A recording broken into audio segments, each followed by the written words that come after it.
నాకు జ్వరం ఉండడం వల్ల లేదా నాకు జలుబు ఉండడం వల్ల నేను పాలిస్తే నా బేబీకి జలుబు కానీ జ్వరం కానీ వస్తుందా? తల్లికి జ్వరం ఉంటే పాలు ఇవ్వకూడదనేది కేవలం అపోహ మాత్రమే. పాలు బ్లడ్ లో ఫిల్టర్ అయ్యి తన ఇమ్యూనిటీ కానీ యాంటీబాడీస్ కానీ పాలల్లో ఫిల్టర్ అయ్యి మాత్రమే బేబీకి అందుతాయి. సో తల్లికి జ్వరం ఉండడం వల్ల పిల్లలకు పాలు ఇవ్వచ్చు. కాకపోతే కోల్డ్ కానీ కాఫ్ ఉన్నప్పుడు డైరెక్ట్ గా కాఫ్ చేసిన దగ్గిన బేబీ క్లోజ్ కాంటాక్ట్ లో ఉన్నప్పుడు తన కోల్డ్ కానీ కాఫ్ కానీ బేబీకి వస్తుంది.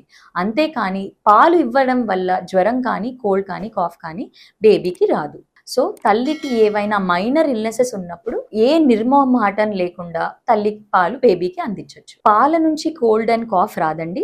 డైరెక్ట్ గా తుమ్మిన దగ్గిన బేబీ కాంటాక్ట్ లో ఉన్నప్పుడు వస్తుంది. కాబట్టి మీరు ప్రికాషనరీగా మాస్క్ పెట్టుకోవడం లేదా హ్యాండ్ కర్చీఫ్ యూజ్ చేయడం లాంటివి చేయండి. అప్పుడు బేబీకి కోల్డ్ కాఫ్ రాకుండా కాపాడగలుగుతాం.